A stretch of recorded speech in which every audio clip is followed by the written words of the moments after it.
Masalah pangan merupakan masalah menyeluruh yang mengancam seluruh umat manusia. Nah, usai disrupsi pandemi COVID-19, ratusan juta orang mengalami kelaparan dan diperkirakan jumlah ini akan terus meningkat pada tahun 2030. Nah, terus meningkatnya pertumbuhan juga menyebabkan kondisi penawaran bahan pangan lebih kecil dari permintaan. Nah, lalu seperti apa peran pengembangan bisnis, terutama bisnis yang ramah lingkungan dan berkelanjutan dalam menunjang peningkatan produksi dan ketahanan pangan di Indonesia? Insight akan membahasnya bersama saya, Desi Anwar.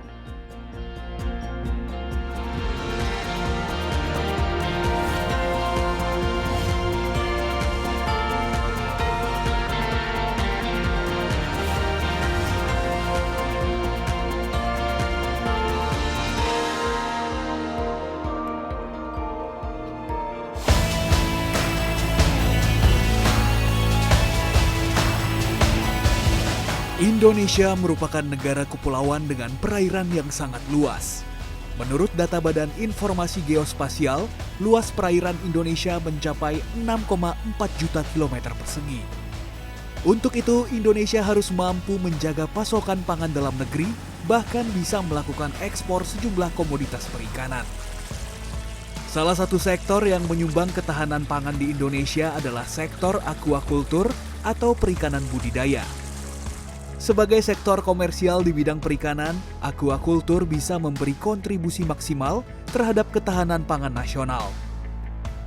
Aquaculture bisa dijadikan sektor unggulan di era industri 4.0 jika bisa beradaptasi dengan teknologi. Pada era digital ini sudah seharusnya teknologi bisa dimanfaatkan untuk menciptakan sistem budidaya dan manajemen budidaya yang efektif serta efisien. Digitalisasi teknologi mau tidak mau harus diterapkan dalam industri perikanan budidaya. Di Indonesia sebenarnya ada beberapa perusahaan yang sudah menggunakan teknologi digital dalam pengelolaan aquaculture. Salah satunya eFishery. Dengan berbasis aplikasi, eFishery diharapkan dapat membantu pembudidaya ikan dalam meningkatkan produktivitas dan kualitas mereka, mengamankan modal dan mendapatkan akses ke pasar yang lebih luas.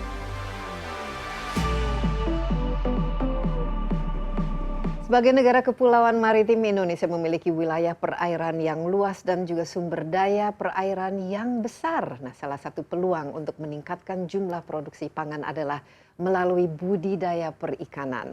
Nah, kemajuan teknologi dan juga telekomunikasi saat ini sudah semakin mendukung berkembangnya bisnis yang berbasis online di berbagai bidang termasuk di sektor perikanan. Lewat metode ini, produsen dapat memasarkan berbagai produknya atau jasa yang lebih luas hingga ke seluruh dunia.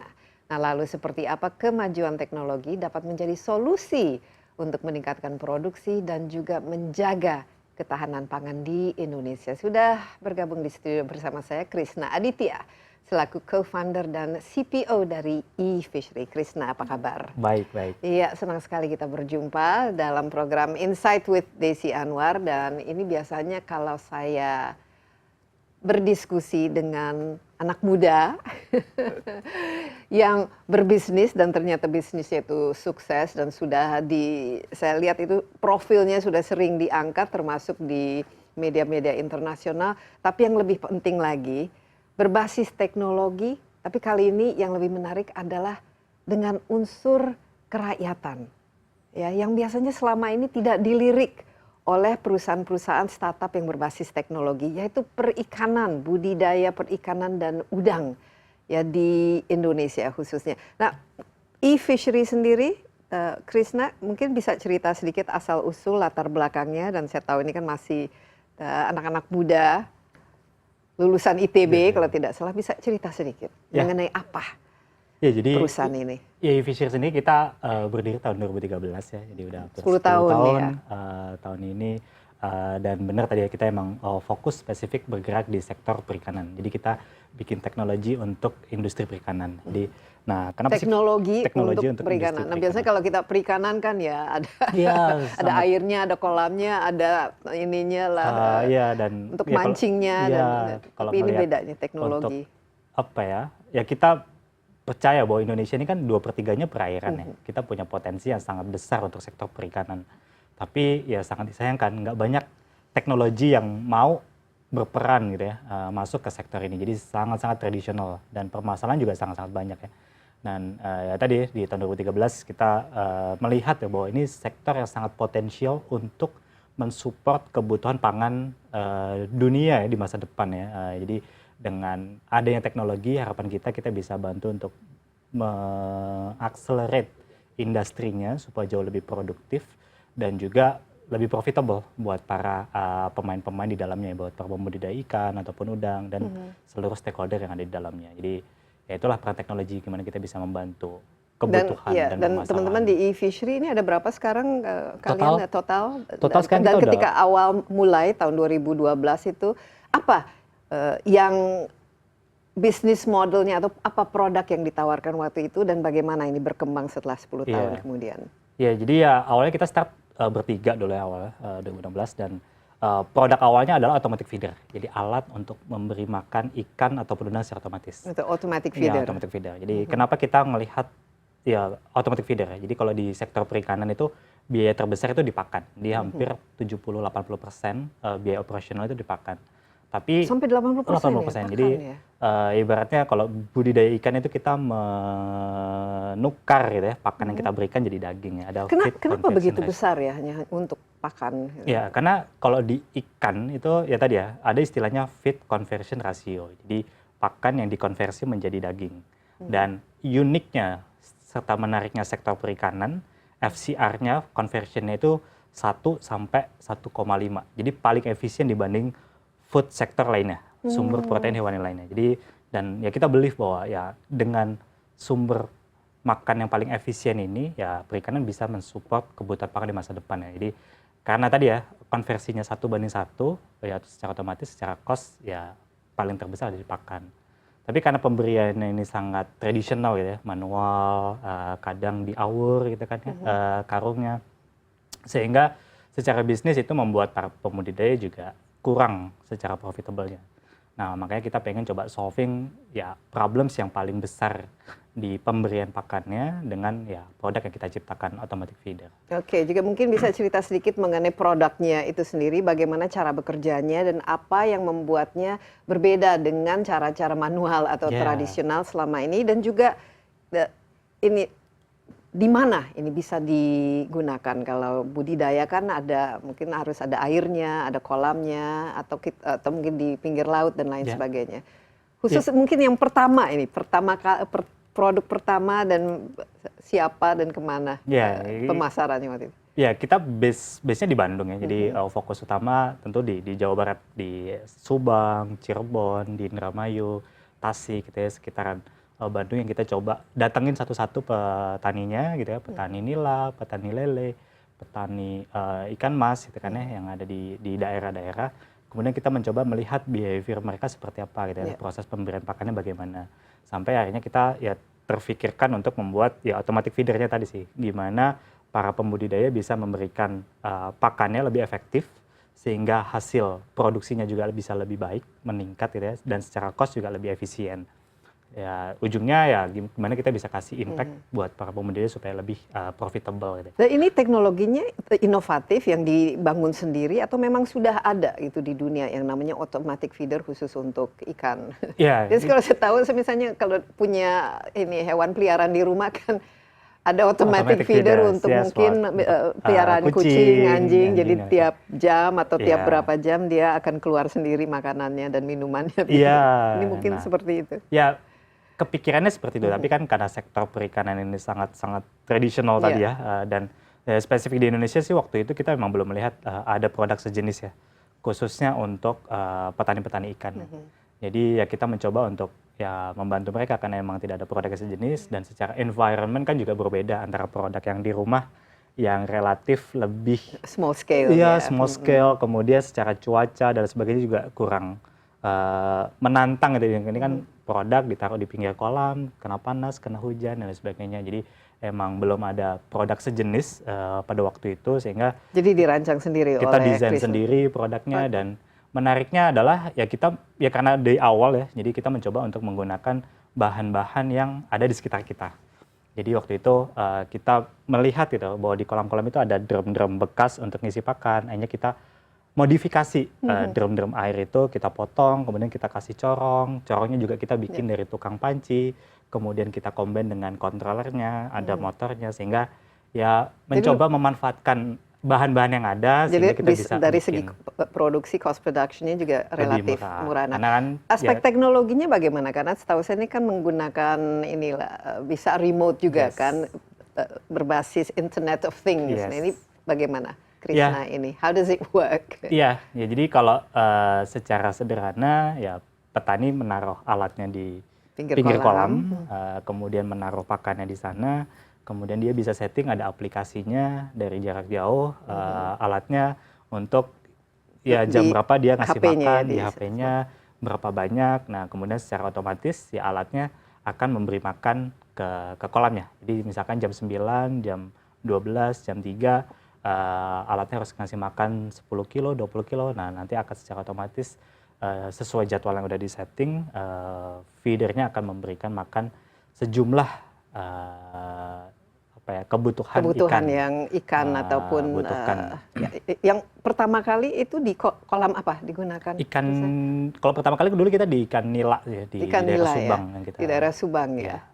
Oke, ini sekarang sudah berapa dari awalnya mungkin bekerja sama dengan satu petani? Kalau sekarang kita udah ada ya ratusan ribu pembudidaya, sudah ratusan ada ribu, di ya? 250-an kota kabupaten yang ada di Indonesia dalam waktu 10 tahun ya. Dari Aceh, ya seluruh Jawa, Kalimantan, Sulawesi sampai Bali, Nusa Tenggara. Wow, luar biasa. Ini mungkin kita harus lebih jauh lagi. Ini apa yang membuat ya sistem ini sukses dan juga mungkin feedback dari para petani budidaya ikan dan udang itu sendiri dan siapa yang menggunakan. Krishna, kita istirahat sebentar. Boleh. Ya, tapi tetaplah bersama Insight with Desi Anwar. Kami akan segera kembali.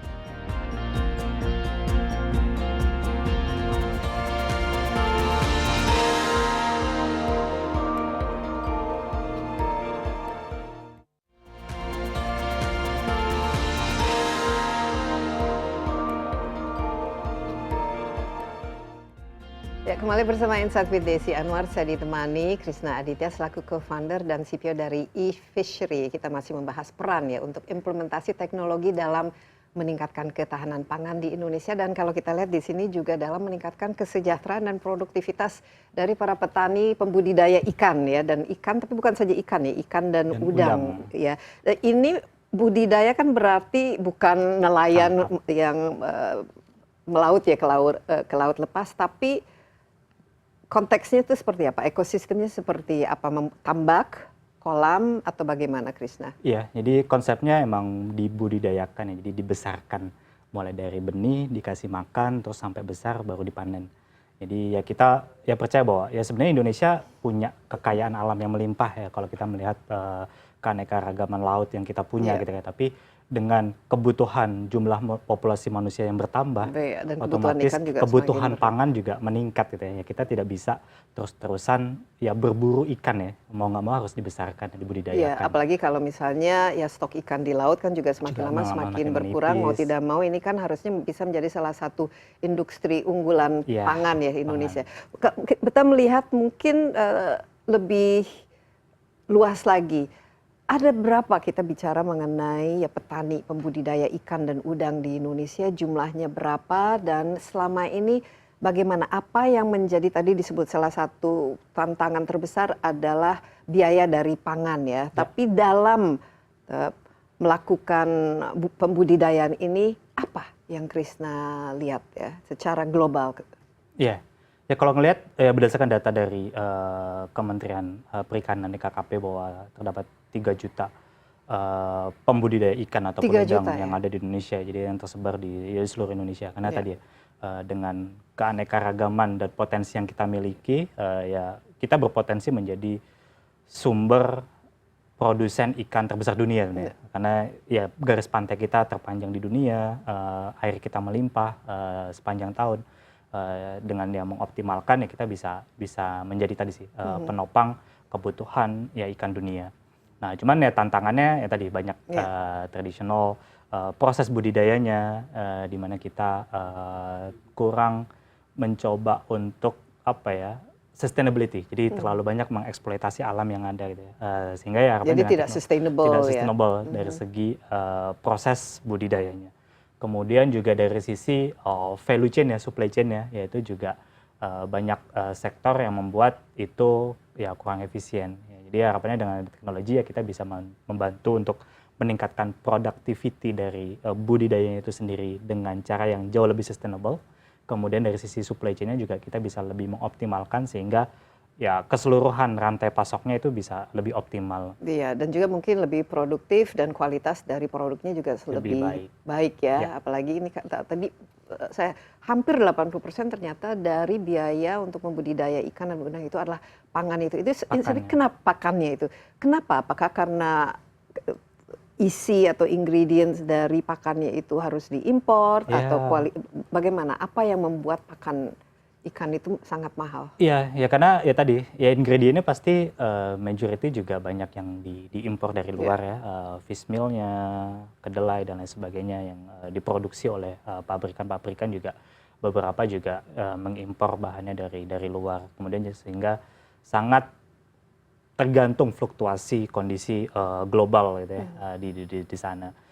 Di sisi lain ya tadi ya proses di dalamnya sendiri ya yang itu membuat cara pemberian pakannya yang itu tidak efisien sehingga ya kita ya kalah dari sisi produksi pakannya, kemudian dari segi proses budidayanya yang tidak optimal. Iya. Nah, 3 juta pembudidaya ikan dan udang ini skalanya seperti apa? Rata-rata kita bicara UMKM atau sudah ada yang lebih banyak yang sedang dan ada yang besar yang sudah bisa melakukan ekspor, ini bagaimana?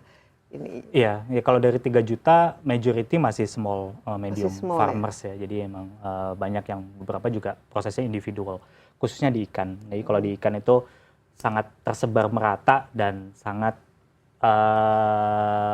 kecil-kecil proses budidayanya. Dan biasanya kan mereka konsepnya inti plasma. Jadi ada inti, ada plasma petani-petani kecil di dalamnya.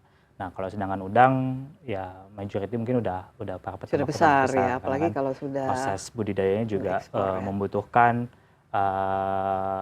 treatment dan maintenance yang cukup intens ya untuk berbudidaya udang itu sendiri. Oke, kalau di Indonesia ini rata-rata tadi kalau ikan tadi disebut nila, lele, kemudian apa saja yang bisa dibudidayakan dan juga mendapatkan banyak bantuan ya dengan adanya teknologi seperti ini. Ya, kalau secara komoditas di Indonesia ya, selain tadi kalau di Payau itu ada udang, kalau di kolam air darat itu ada ya terbesar lele sama nila. Lele sama nila ya. Kemudian ada ikan mas, ikan gurame, ikan patin, ikan bandeng, itu top komoditi yang punya banyak, nilai ya, nilainya lebih tinggi di Indonesia. Oke, kembali ke teknologinya ini sendiri. Sudah berjalan kan hampir 10 tahun ya. Coba ceritakan automatic feeder ini ya, pertama apa dan tantangannya dalam membujuk atau memasarkannya kepada para petani ikan ini, dan kedua kira-kira apa feedbacknya? Ya. Seberapa dampak dari penggunaan teknologi ini yang memberikan hasil lebih ketimbang cara-cara manual? Ya, jadi ya di awal tentu kita butuh edukasi ya ke mereka, karena kan mereka ya tadi ya terutama tadi di Subang kan ya kolam pertama. Jadi saya ingat banget awal-awal kita mengenalkan feeder. Jadi waktu itu kita bawa feedernya nih, drumnya itu ya? Iya, drumnya ya, bawa naik motor gitu kan ya ke petani. Terus kita coba kenalkan, Pak, ini alatnya, kita kasih handphone Android, Pak, nanti alatnya bisa lo disetting menggunakan handphone gitu. Bapak bisa setting kapan untuk pemberian makannya, berapa banyak. Nah, ini yang membuat kita akhirnya menciptakan produk-produk turunannya. Selain ya automatic feeder, setelah itu kita bisa meningkatkan produksinya, akhirnya kita mencoba untuk ya membantu mereka memasarkan ikannya, kita bantu mereka untuk membeli pakan yang lebih murah, sehingga mereka punya banyak pilihan. Ya tujuannya again untuk membantu bisnis mereka supaya jauh lebih jadi ini yang customer yang pertama dan sampai sekarang masih setia dengan menggunakan teknologi ini. Tapi ini feedback awalnya ini kan harus dilihat juga sejauh mana efektif ya dari automatic feeder ini, dan juga mungkin dampaknya itu terhadap kesehatan ikannya itu butuh berapa lama untuk melihat ada perubahan? Ya, ya Karena kalau ini kan harus ada data iya, juga yang untuk jadi meyakinkan ya, bahwa ini jauh lebih baik metodenya. ya. Yang menarik di budidaya khususnya di ikan lele atau nila kan kalau secara siklus itu 3 bulan untuk panen. Jadi mulai dari dia tebar sampai dia panen. Ya, 3 bulan. 3 bulan. Jadi secara apa ya, hasil yang bisa terlihat ya bahwa apakah menggunakan feeder dengan tidak menggunakan feeder itu ada perbedaan yang signifikan, yaitu setelah panen 3 bulan. Dan hasilnya ada salah satu apa ya, testimoni dari petani kita ya, bahwa dia pernah bilang, Mas, baru kali ini saya ngelihat ikan saya itu kayak keluar dari cetakan bandros. Jadi ikannya itu rata. Yang sebelumnya itu kan kalau budidaya ikan itu kan ya namanya makhluk hidup, ada yang besar, ada yang kecil. Karena pemberian pakannya juga ya tadi ya tidak merata di satu titik, sehingga ya hasilnya juga tidak merata dan perkembangannya juga tidak maksimal. Nah setelah menggunakan feeder ya dia kaget gitu ya, loh ikannya bisa sama ukurannya gitu. Dan ketika dipanen juga lebih baik ya, lebih banyak. Jadi itu kelihatan di 3 bulan pertama itu. 3 bulan pertama kelihatan. Jadi testimoni bahwa ternyata peralatan ini dan metode ini berhasil. Iya, karena ya tadi kita nggak hanya bisa meningkatkan produksinya supaya lebih meningkat ya, secara efisiensi biaya pakannya kita juga bisa menghemat sekitar 20%. Bisa menghemat 20%.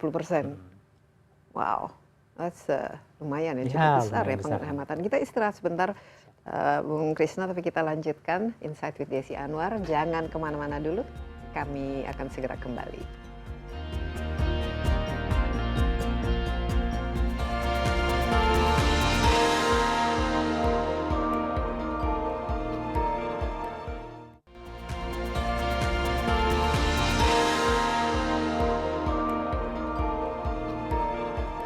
Ya, kembali bersama Insight with Desi Anwar, ada Krisna Aditya selaku co-founder dan CPO dari eFishery. Ya, kita melihat ini bagaimana kita menggunakan teknologi dalam membudidayakan ikan dan juga udang ya. Jadi ini sekarang kalau bisnisnya zaman now itu semua harus ada aplikasinya, harus ada Internet of Things-nya, dan ternyata termasuk untuk membudidaya ikan ini.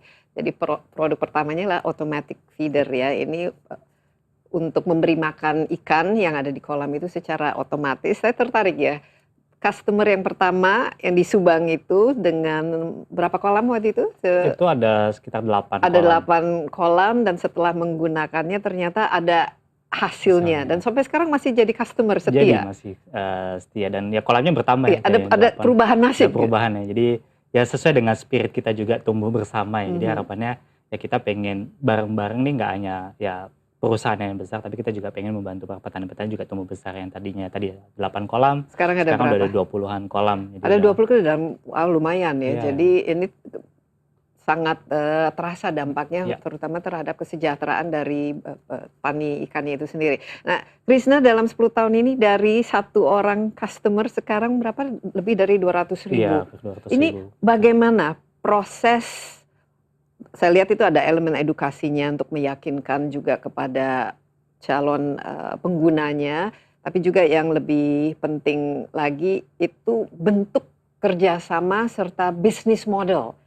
Karena mau tidak mau eFishery ini kan sendiri juga merupakan perusahaan ya. Bagaimana partnership-nya dan bentuk kemitraannya itu berjalan? Ya, jadi ya kita start mulai dari automatic feeder. Jadi setelah petani kita berikan automatic feeder, ternyata hasil budidayanya meningkat. Nah, ada tantangan baru yang muncul. Karena tadi ya, awalnya dia panen 1 ton, kemudian setelah menggunakan feeder dia bisa panen 1,5 ton katakan. Ada kelebihan 500 kilo yang kita mau nggak mau harus cari pasarnya gitu ya. Jadi di sana akhirnya setelah automatic feeder kita membangun ya semacam marketplace-nya supaya petani bisa menjual hasil. Jadi ada off-taker-nya ya. Ya, panennya.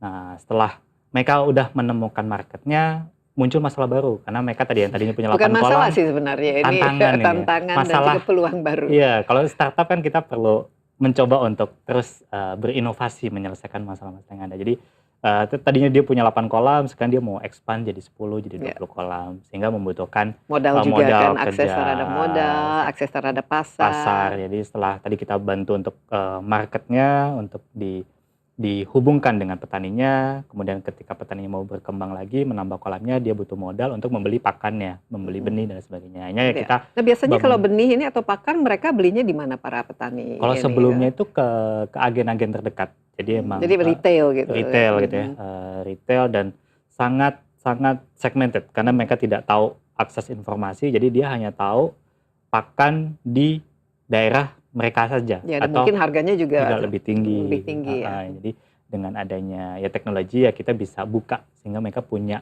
pilihan untuk memilih pakan yang menurut mereka lebih baik dengan harga yang lebih kompetitif juga tentunya.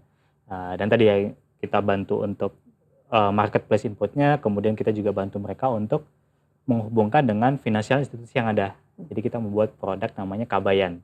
Kabayan itu Kabayan, si Kabayan. iya, kasih bayar nanti. Jadi semacam pay later lah. Kalau Oh di iya, pay kota later, kita kan ya. ada Oke. pay later Iya. apa dan sebagainya. Nah, ini kita mencoba untuk memberikan benefit yang sama buat para petani sehingga mereka bisa ya tadi menumbuhkan bisnisnya gitu dengan pendanaan yang kita coba bantu hubungkan dengan finansial institusi yang ada, baik itu fintech ataupun perbankan. Sehingga ya secara ekosistem, kalau ngomongin bisnis model, kita lebih mirip kayak koperasi sebenarnya. Kalau ide. Jadi kan, dan saya believe bahwa Indonesia ini, apalagi di rural area, pertanian, perikanan, konsep koperasi ini sangat sangat tepat gitu, di mana ya para petani-petaninya terkelompok menjadi satu grup, di mana segala macam kebutuhan inputnya kita bisa fasilitasikan, kebutuhan finansialnya bisa disupport di sana, dan secara market juga bisa dibantu gitu, sehingga secara ekosistem bisa berkembang dengan konsep komunitas-komunitas, apalagi di Indonesia kan cukup kekeluargaannya, community-nya itu sangat erat gitu ya dengan Jadi sekarang e-fishery ini membangun jadi semacam komunitas itu ya, ya, dengan basisnya platform. dengan platform digital yang Kalau kita jadi bangun. selama ini biasanya mereka jalan sendiri-sendiri ya. Ya, jadi mereka jalan sendiri-sendiri sehingga secara kekuatan komunalnya kurang besar ya. Dan mungkin dari akses terhadap pasarnya juga Ya, ini bisa sangat membantu ya kalau lebih ada akses pasar yang lebih lebih luas. akses modal juga teratasi, Iya, dan juga mungkin dari segi harga mereka bisa jauh lebih kompetitif ya. iya benar. Jadi ya dengan ya kekuatan komunitas ekosistem yang ada sehingga kita bisa bangun gitu value chain-nya mulai dari hulu sampai ke hilir. Nah, jadi automatic feeder ini masih menjadi produk unggulan Ya, atau automatic feeder itu apakah ada inovasi-inovasi lain dari segi teknologinya, Krisna, yang dibangun? ya. Jadi kalau ya tadi ya kita Ada mungkin automatic feeder 1.0, 2.0, 3 sekarang sudah sejauh mana ini kecanggihannya? kalau sekarang sih kita bilang feeder 5.0, jadi udah 5.0 versi kelima ya, dari versi awal kelima. kita bangun dari drum bekas tadi itu, dari alat-alat yang ada di sekitar kita sampai akhirnya kita udah bangun secara mass production ya dengan kapabilitas dan fitur yang jauh lebih lengkap. Ya, Namun, ini dijual kemana saja? Apakah sudah diekspor juga ini otomatis? ya Karena ini kan produk yang unik ya kalau kita lihat, bukan hanya Indonesia saja yang memerlukannya, mungkin banyak di Iya. negara-negara tetangga juga mereka bisa. kalau secara ekspor kita udah doing beberapa piloting project ke Vietnam, Thailand, Bangladesh dan ya, India. Tapi di tahun ini kita akan coba fokus expand our technology ya, ekosistem teknologinya itu nanti ke India sih dalam waktu dekat. Jadi secara teknologinya kita akan bawa ke sana karena ya India merupakan salah satu Mereka produsen terbesar dan di juga dunia, konsumen terbesar juga. Dan secara produk komoditinya, udang dan ikannya, kita akan bantu ya tadi menghubungkan dan membuka pasar baru petani-petani ke US dan ke Eropa. Harga rata-rata sekarang ya kalau bisa ini berapa kalau kita ingin ini kan investasi ya, membeli alat itu berapa sekarang di Kalau kita jualnya? sekarang sistemnya sewa sebenarnya. Oh, Jadi sewa, nggak dijual karena nggak. kan petani itu secara cash flow kadang terbatas ya untuk membeli automatic feeder dan Berapa tujuan itu kita sewanya per tahun, per bulan? per bulan. itu Jadi berapa bisa per bulan biasanya? atau per siklus. Jadi ada 100.000 sampai 300.000 per bulan untuk feedernya itu Iya. sendiri. Dan ada berapa sekarang yang sudah disewakan, Krisna? Udah ada Sekarang? ratusan ribu. Ada ratusan ribu di seluruh seluruh Indonesia. Indonesia. Jadi di 250 kota kabupaten yang Kebanyakan ada di Indonesia. mana? Di Jawa mungkin Banyak paling padat. pasti di Jawa Barat karena lumbung ikan masih di Jawa Barat, di Sumatera, daerah Lampung, Palembang, Jawa Tengah, Jawa Timur. Apalagi di sana banyak tambak-tambak udang juga Iya, ya. tambak Jadi udang. untuk udang juga bisa ini ya sangat efektif ya Ya, untuk jadi membudidayakan udang. ya apalagi udang tadi ya, kalau dengan mesin ini kan kita sebenarnya bisa ngasih continuous feeding. Jadi ngasih makannya bisa tiap 5 menit, ya 10 menit, dan dalam waktu bisa 10 jam, 24 jam bahkan ya.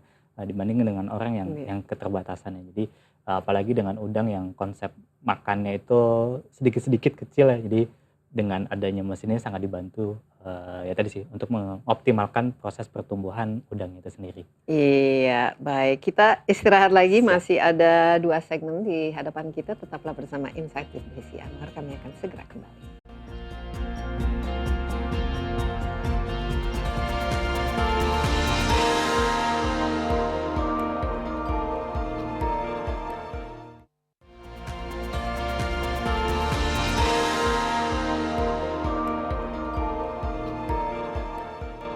Kembali bersama Insight with Desi Anwar, kita membahas bagaimana implementasi Internet of Things yang dapat mendorong berkembangnya bisnis khususnya aquaculture di Indonesia. Saya ditemani Krisna Aditya selaku co-founder dan CPO dari eFishery. Ini merupakan suatu perusahaan yang sebenarnya berbasis teknologi, tapi memiliki dampak yang sangat down to earth. Ya, menyangkut nasib dan juga kesejahteraan bagi para pembudidaya ikan dan udang yang ternyata di Indonesia ini jumlahnya sekarang ada 3 juta. Ya, ada 3 juta. Dan yang sudah merasakan manfaat dari automatic feeder ini sekitar 200 ribu. Jadi peluang ke depan masih banyak.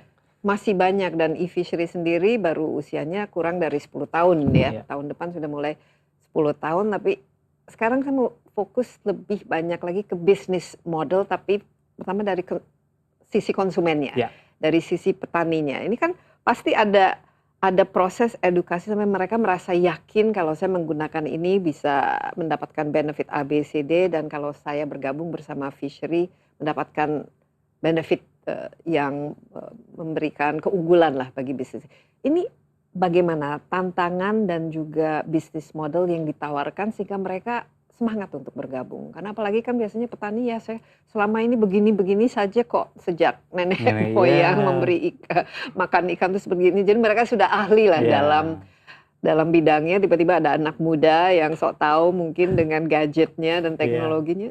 Ya, benar sekali sih kalau kita datang ke daerah-daerah bertemu para pemuda-pemuda itu kan, ya mereka ini sudah diberikan wisdom ya, pengalaman yang udah puluhan tahun berbudidaya sehingga ya mereka merasa punya cara-cara tertentu. Punya cara, dan Indonesia kan luas, kualitas airnya juga berbeda-beda, jenis ikannya di tiap daerah juga beda-beda, gitu kan ya. Dan cara pembudidayanya juga kan berbeda. Cara budidayanya juga beda-beda, gitu ya. Dan itu yang menarik gitu, dengan keanekaragaman yang kita punya, justru kita bisa ya dengan adanya teknologi gitu ya kita bisa memiliki sebuah gabungan knowledge yang sangat kaya gitu ya, dan itu yang kita pengen bangun.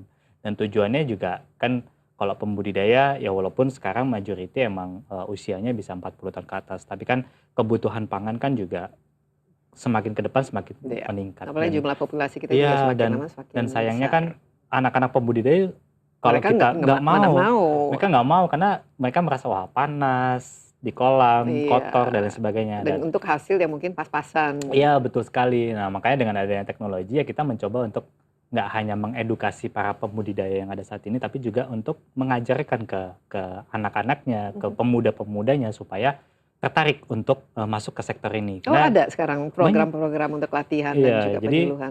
Dan yang paling saya sangat senang gitu ya, yang itu adalah banyak sekarang anak-anak pembudidaya yang udah kuliah di universitas tinggi dan bahkan dari luar negeri yang rela untuk pulang ke Indonesia untuk meneruskan usaha bapaknya yang tadinya mereka menganggap itu sesuatu hal yang kurang menarik ya. Dan juga kurang menjanjikan ya. Betul, tapi dengan adanya teknologi membuat mereka jauh lebih mudah untuk memahami industrinya dan membuat mereka juga merasa ya secara bisnis ini ya menjanjikan gitu kan ya di sana sih. Jadi ya itu sih peran teknologi. Tapi ini kan pasti awal-awal tantangan kan, butuh dari satu orang menjadi 200.000 orang pasti ada tipping point-nya. Iya. Ini yang dan diperlukan kan pasti klien yang dengan jumlahnya atau skalanya jauh lebih besar ya, sehingga bisa dari segi profit juga usaha yang dilakukan teman-teman di e-fishery juga bisa jalan. Nah, ini bagaimana mencarinya dan memasarkan dan meyakinkan sampai sekarang orang menjadi bagian dari e-fishery bukan karena temenan sama Krisna, tapi wah ini memang produk yang bisa memajukan sektor. Ya kalau di awal industri sih ini. ya karena pembudidaya ini tinggalnya di daerah, ya kita mau nggak mau harus door to door, datang satu ke pembudidaya gitu kan ya, datang mencoba mendengarkan segala macam keluh kesah mereka dan mencoba untuk memberikan solusi-solusi dengan teknologi yang kita punya. Makanya pendekatan kita juga offline to online, jadi nggak bisa dengan pembudidaya ini fully digital, fully online. Makanya kita punya ya representatif e-fishery point itu ada di hampir 200 kota kabupaten yang ada di Indonesia tadi. Jadi kalau di total ada berapa karyawan yang di bawah e-fishery? Sekarang udah 2.700-an. 2.700-an. Dan tadi tersebar di 200 kota kabupaten yang ada di Indonesia, di mana ya disitulah tempat kita untuk mengedukasi para pembudidaya, tempat untuk berinteraksi, kita melakukan sarasehan, kemudian tempat untuk ya tadi memberikan pengetahuan-pengetahuan gimana berbudidaya ikan dengan baik ya, mengenalkan mereka, terus ya membuka akses pasar yang jauh lebih luas. Oke, tapi dari segi benefit yang mereka dapatkan dan juga cost yang untuk investasi mereka apa-apa saja?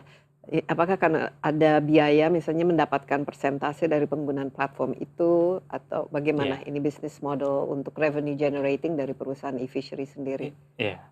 Kalau di kita tadi ya, kita ada beberapa produk. Yang pertama adalah automatic feeder. Itu jelas itu bisa rental, kita ada. sewakan. Kemudian kita ada program tadi sebenarnya ekosistem kayak koperasi digital, di mana petani itu tergabung dalam member kita sehingga dia dapat benefit kabayannya tadi. Jadi pay later-nya. Sehingga dia bisa membeli Di member pakan. ini kan harus ada fee-nya kan? Ada membership fee atau? Membership fee kita nggak ada, tapi ya kita mencoba untuk ya tadi membantu mereka untuk mendapatkan pakan yang lebih terjangkau.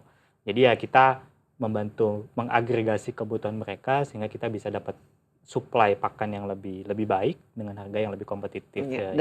Dan kalian dapat marginnya dari penjualan situ. pakannya. Oke, dan pakannya ini sekarang langsung ke produsennya, ya, ke pabriknya. Jadi kita bekerja sama dengan ya produsen-produsen yang ada di Indonesia gitu ya, untuk mendistribusikan produk-produknya. Jadi bisa dibilang ya sekarang kita adalah distributor pakan ikan terbesar se-Indonesia kalau diagregasikan, dan juga ya supplier ikan ataupun udang terbesar juga di Indonesia.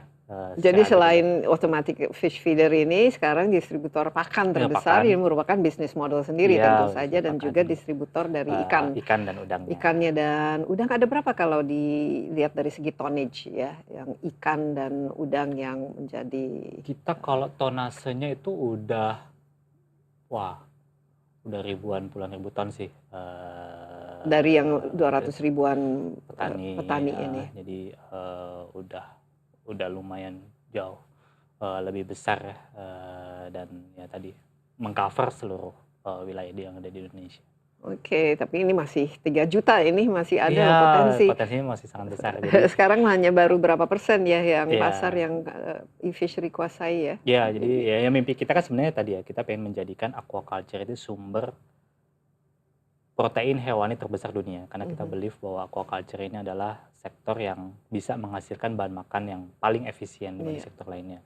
Dengan potensi yang Indonesia miliki dengan air yang sangat melimpah.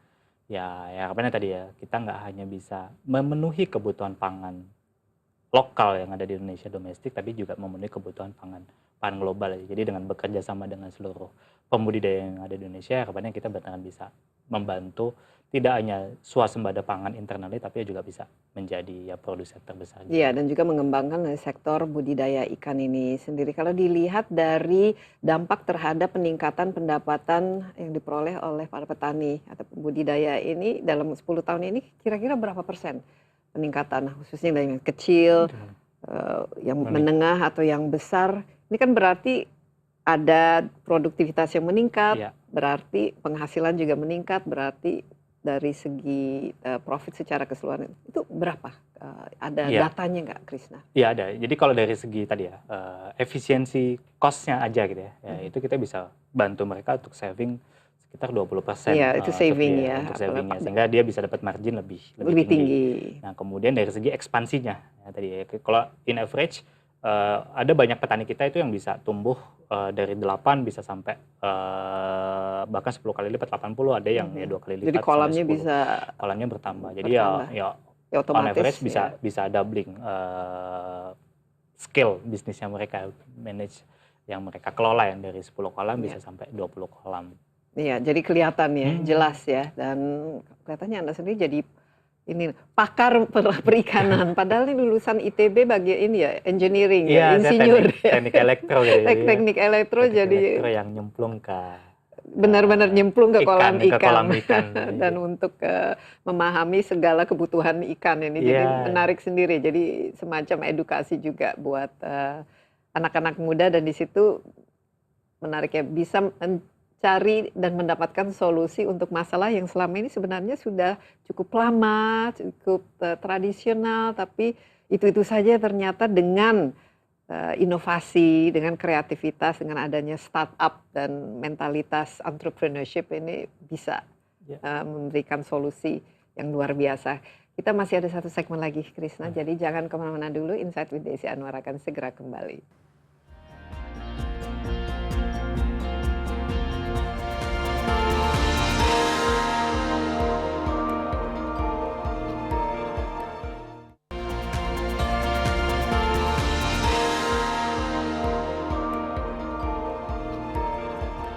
Kembali bersama Insight with Desi Anwar, kita membahas bagaimana solusi digital bisa menjadi jawaban dalam pengembangan sektor budidaya perikanan di Indonesia. Saya masih ditemani Krisna Aditya selaku co-founder dan CPO dari eFishery. Kita sudah belajar begitu banyak bagaimana ternyata teknologi itu bisa memberikan solusi yang baik ya untuk bisnis yang sifatnya tradisional seperti memberi makan ikan.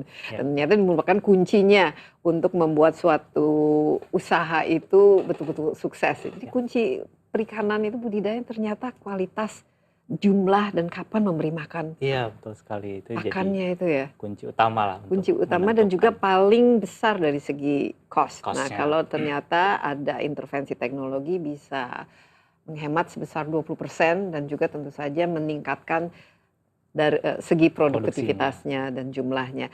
Tapi yang lebih menarik lagi ini dari bagaimana mengembangkan satu bisnis startup ya. Ini kan harus kalau sudah konsumen berhasil untuk diyakinkan. Dari awal kan mungkin bagaimana para investor untuk diyakinkan. Ini kita bisa belajar bagaimana contoh satu startup yang mulainya dari mungkin hanya satu kolam yang dibina, sekarang sudah mencakup hampir seluruh Indonesia, lebih dari 200.000. Ini bagaimana perjalanannya?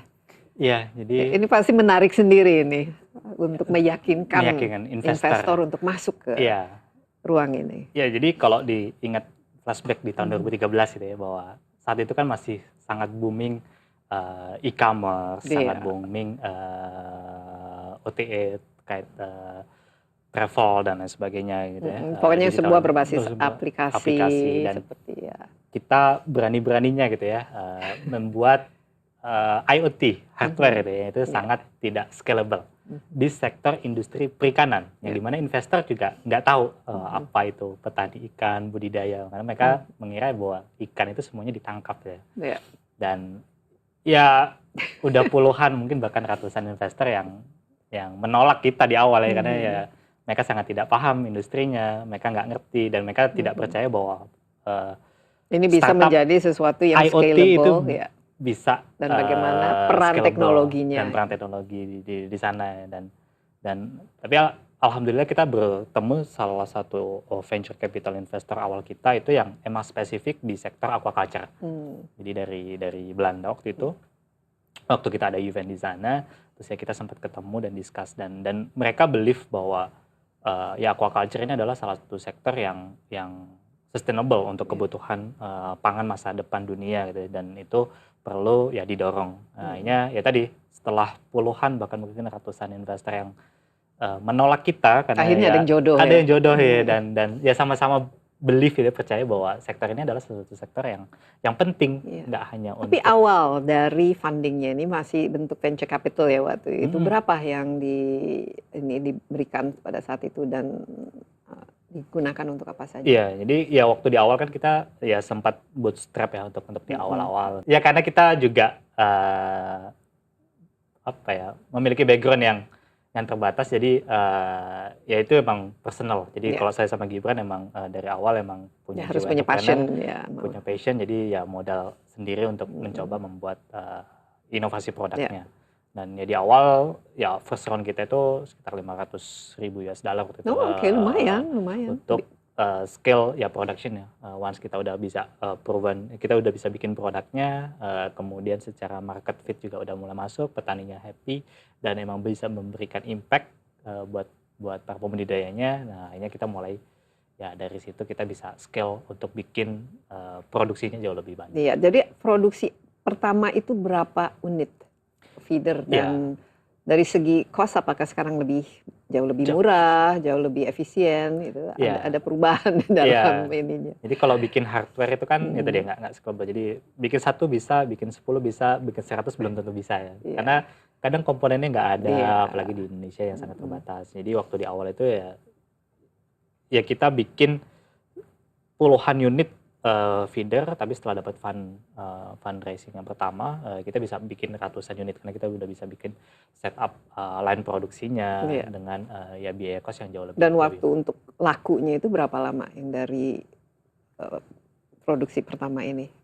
Bisa ingat nggak? Ya bisa dibilang setelah produksi itu langsung bisa dijual karena kita udah punya beberapa success story yang pembudidaya rasakan gitu ya. Penting ya ini success story ini. Sehingga ya secara tidak langsung pembudidaya ini menjadi apa ya, ambasador kita untuk mengedukasi pembudidaya lainnya gitu kan, untuk mau mencoba teknologi. Jadi ada testimonial dari mereka juga. Nah ini juga mungkin untuk edukasi bagi startup, kan biasanya kalau startup itu mereka wah semangat gitu, tapi tiba-tiba mungkin halfway down the road fundingnya berhenti atau tenaganya juga sudah dari segi inovasinya juga berkurang. Kunci e-fishery sendiri ya berhasil dari awalnya venture capital 500.000 kalau tidak salah, sekarang sudah menuju on the way to unicorn ya. Saya harap ini bisa sudah unicorn dalam waktu 10 tahun. Ini apa-apa saja yang menjadi keunggulan dan yang dicari oleh para investor sehingga mereka juga semakin semangat untuk menggelontorkan. Ya, yang pertama mungkin secara ya industri itu besar ya dan scalable. Dan secara growth kalau kita ngelihat spesifik di perikanan itu ya karena tadi di luar itu banyak yang meramalkan bahwa sektor perikanan ini adalah ya tadi penopang kebutuhan protein hewani terbesar dunia. Tapi sekarang mereka sudah yakin. Tapi ketika teman-teman e-fishery menawarkan awal-awalnya nggak ada yang yakin kan, hanya satu. Jadi berarti ada proses edukasi juga. Jadi yang emang paham industrinya bahwa ya mereka banyak belief bahwa sektor ini adalah sektor yang paling efisien, sehingga kalau mau tidak mau kita memenuhi kebutuhan jumlah populasi manusia yang makin banyak, ya kita harus mendorong sektor ini. Jadi tadi kalau ngomongin meyakinkan ya secara sektor ini adalah sesuatu sektor yang industrinya growing, bukan sesuatu hal yang. Jadi apa yang investor cari? Kita taruh ada 3 hal yang dicari ketika mereka melakukan investasi dan juga ingin misalnya meningkatkan jumlahnya. Apa yang mereka pertama, kedua, ketiga yang harus dimiliki? Yang pertama pasti tadi ya scalability marketnya, bahwa marketnya ini sesuatu hal yang big enough itu untuk mereka invest di sana. Kemudian yang kedua dari segi bisnis modelnya. Jadi karena bisnis model kita ini adalah community, di mana kita juga sudah profitable di dalamnya gitu ya, ngebangun komunitasnya sehingga ya ekosistemnya kebentuk, ekosistem platform yang ada di dalam bisnis model kita. Kemudian yang ketiga ya dari sisi ya kapabilitas tim untuk execute-nya juga ya, bahwa mereka believe bahwa ya company ini bisa punya masa depan yang panjang. Punya masa depan yang panjang dengan bisnis model yang tepat di industri yang emang tumbuh gitu kan, sehingga ya company-nya bisa terus tumbuh. Ya, dan kelihatannya ini memang sesuai dengan dengan visi misi dari e-fishery itu sendiri. Jadi investornya yang pertama dari Belanda, sekarang ada berapa? Dari mana-mana saja? Wah, sekarang udah lumayan banyak ya, dan hampir ada dari ya seluruh dunia sih, dari Seluruh dunia, US, tapi dari Indonesia Jepang, juga ada kan? dari Indonesia ada, dari Middle East, Oh. itu ya karena tadi dan mereka believe bahwa yang menariknya mereka nggak melihat, kalau biasanya kan startup teknologi itu ada di Amerika atau di China, terus direplicate di Indonesia. Iya. Yang ini menariknya adalah ya ini nggak ada di sana, dan mereka believe bahwa ya e-fishery bisa jadi global player gitu ya. Yang pertama dan yang sekarang alhamdulillah yang terbesar di dunia untuk sektor aquaculture Wow, technology. amazing, luar biasa. Dan ya makanya tadi mereka believe bahwa ya e-fishery bisa jadi pemain. Kita ikut bangga besar ini. dunia. Iya. Kira-kira tapi ini masih sesuatu yang baru, jadi bisa direplikasi oleh teman-teman startup di Indonesia juga kan, kalau mau ya, ini supaya nggak sendirian. Iya, nggak sendirian. Jadi ya tentu Nggak otomatis butuh ya bareng-bareng lah, karena marketnya sangat besar, ada 3 juta masih ada 3 juta. pembudidaya, kemudian secara wilayah kita juga sangat luas, itu Iya. dari Sabang sampai Merauke. Dan sehingga kebutuhan akan semakin terus Semakin meningkat, tapi kita waktu sudah hampir habis. Bung Krisna, what's next? Setelah mendapatkan funding apa? IPO atau bagaimana mimpi ke depan dan khusus target untuk tahun ke-10 ini apa yang konkret? Ya, mimpi kita tetap sama ya, kita pengen menjadikan aquaculture sebagai sumber pangan terbesar dunia gitu ya. Untuk mewujudkan itu ya tadi ya plan kita going to global ya. Jadi nggak hanya di Indonesia, tapi kita pengen expand keluar secara teknologi dan secara komoditi produknya. Kita pengen mengenalkan nih produk-produk kita. Ini sudah Jadi kemana kemarin saja? Ke Amerika, ke Eropa, ke Timur Tengah gitu. Bahkan di Amerika itu yang biasanya kita itu dikenal red zone, bahwa udang di Indonesia ini kurang dipercaya di sana. Tapi dengan karena kemarin mungkin perairannya terlalu banyak prosesnya, polusinya, prosesnya nggak sustainable. Iya, nggak sustainable. Sustainable di bagian ya tentu saja dari semua bisnis proses ini kan. Iya, tapi ketika kita mengenalkan dan kita waktu itu kita kasih sampling, ada satu restoran di mana mereka menjual spesifik shrimp e-fishery gitu ya di menunya. Dan itu secara itu apa ini udang apa faname? Udang faname. Dan itu secara ya chefnya bilang bahwa this is something yang dia baru merasakan gitu ya, bahwa ada udang yang seenak ini gitu ya. Jadi ya di sana sih harapannya kita punya kekayaan yang melimpah, ya harapannya dengan teknologi ya kita bisa beneran menjadi ya sumber pangan dunia ya untuk sektor aquaculture. Iya, dan menurut saya juga harus melibatkan ini jadi peluang tenaga kerja Indonesia juga ya, supaya bisnis ini bukan saja bisnis dianggap tradisional atau yang masa kurang depan lah.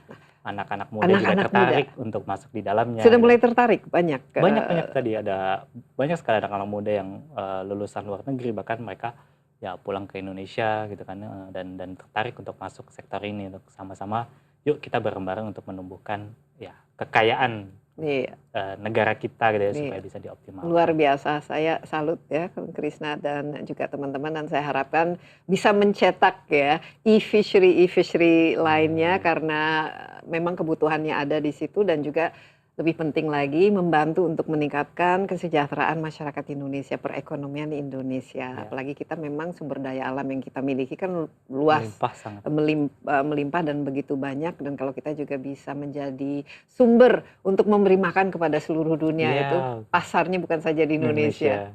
Tapi all over the world. Lagi Krisna, terima kasih banyak atas waktunya. Salam juga pada teman-teman di e-fishery, dan mungkin one of these days kita perlu lihat ini. Tadi saya ingin dibawakan ini seperti apa feedernya, tapi katanya besar sekali. Iya, satu drum itu ya sebesar manusia.